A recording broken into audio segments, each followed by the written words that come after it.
peut y aller. Bonjour, je me nomme Madame Diallo Oumou Khairi. Je suis la présidente du directoire national des femmes en élevage du Sénégal et puis aussi la présidente dans ma région et membre du CNCR. Ce qui concerne le projet, déjà on a obtenu les premiers financements du CFC. C'est pour réaliser un peu avec nos membres de la base, pour pouvoir leur permettre déjà de mieux s'impliquer dans les questions transversales qui est dans l'agriculture d'une manière générale, mais plus particulièrement dans l'élevage. Et puis aujourd'hui, on peut dire que c'est un projet rénovateur par rapport aux autres projets qu'on a dû mener. Actuellement, on est sur le diagnostic participatif des organisations de base, ce qui ressort un peu l'engagement et ensuite les besoins que ça nécessite d'être financé. Si je parle un peu au niveau national qu'on veut introduire au niveau du truc, on voit qu'il y a un problème de leadership qui se pose et qu'on voudrait voir avec le CFC s'il y a des possibilités de travailler ensemble dans ce projet. Concrètement, qu'est-ce que vous avez fait donc, depuis le démarrage du projet qui est soutenu actuellement par la Fondation de France et le CFSI?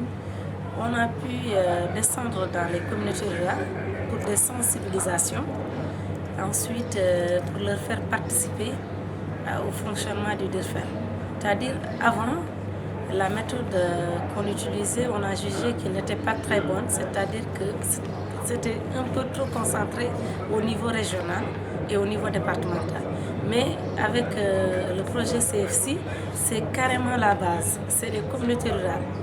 Donc c'est les réunions de communautés rurales, c'est les sensibilisations.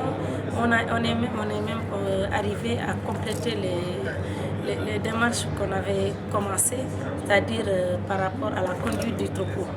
On avait démarré avec un autre projet, mais on a renforcé les femmes par des formations et ensuite par la pratique, puisque aujourd'hui on sème des nibés fourragers et autres, qu'on montre les femmes comment les faucher, comment récolter, ensuite comment garder pour faciliter l'alimentation du bétail afin de pouvoir approvisionner la mini-laiterie qu'on a mis en place. Et comment se passe l'approvisionnement de la mini-laiterie? Comment se fait la collecte du lait? La collecte du lait, ça se fait à deux niveaux.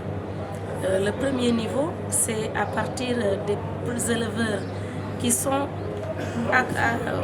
au lieu où est implantée la mini-laiterie et au village environnant de 5 km. Donc ça, ce sont les femmes, après la traite, qui viennent livrer leur lait. D'autre part, on a ce qu'on appelle des livreurs occasionnels qui ils ont une surproduction chez eux où nous, on part chercher le lait à 15 km. À 15, on a un rayon de 23 km. Ce n'est pas encore très facile. On est en train de négocier avec d'autres projets des moyens de collecte pour pouvoir plus collecter le lait, pour pouvoir en avoir plus.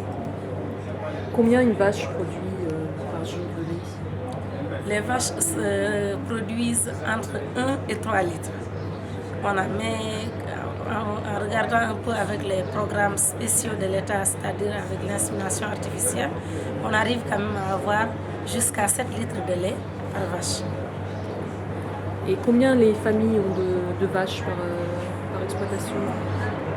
Ça dépend puisque ici le problème de cheptel, c'est un problème social. C'est un problème social, donc le nombre minimum par exploitation, on peut dire ça commence par 20. Ça commence par 20 et on peut aller jusqu'à des centaines, puisque c'est un problème social. Plus qu'on a plus de têtes de vache, plus qu'on est respecté dans la société. Donc c'est par rapport à ça. Mais quand même, le directoire a pu innover par rapport à ça. C'est-à-dire, entre nous, on a pu sélectionner, on a pu convaincre d'abord nos maris, puisque même si les vaches appartiennent proprement à la femme, c'est toujours le mari qui est détenteur du troupeau, qui est détenteur de décisions et autres. Mais on a pu quand même pouvoir tirer quelques vaches de ce cheptel pour le stabiler, pour le nourrir et pour avoir plus de production de lait. Quand une famille vend son lait, combien va-t-elle obtenir de la mini-laiterie? Et si elle le vend sur le marché local, combien obtient-elle? C'est-à-dire les avantages de la mini-laiterie d'abord, c'est qu'elle s'assure que chaque jour que Dieu fait, elles ont où livrer leur lait. Or que sur le marché parallèle, c'est pas sûr. Elles tentent, est-ce que elles vont vendre aujourd'hui, tout, demain elles ne vont pas vendre. Et l'avantage du mini-laiterie, c'est-à-dire à la fin du mois, ce qu'elles n'arrivaient pas à avoir, ça représente un salaire. Ça représente un salaire puisqu'on a pu voir avec la mini-laiterie une femme qui est arrivée à toucher jusqu'à 70 000 francs à la fin du mois. Donc ça représente un salaire.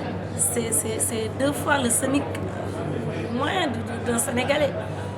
Or qu'elles n'arrivaient pas à faire épargner le lait. Or qu'aujourd'hui, même on envisage de faire une autre démarche, c'est-à-dire on est en train de voir avec un magasin de stock d'aliments de bétail. En contrepartie, on va donner une partie du lait livré par des aliments de bétail et l'autre partie, ce sera payé à la fin du mois avec de l'argent liquide. Comme ça leur permettra encore plus d'épargner et puis pour le temps et même pour les revenus sur l'exploitation. Parce que quand même on peut dire qu'aujourd'hui c'est le lait qui nourrit ces familles. Parce que c'est avec le lait qui est vendu qu'on assure la dépense quotidienne, qu'on assure les soins médicaux, qu'on assure la scolarisation de nos enfants, qu'on assure la vie sociale, c'est-à-dire au moment des fêtes et autres. Donc il y a vraiment une contribution très très très importante que nous sommes en train de mettre en œuvre. Merci. Merci.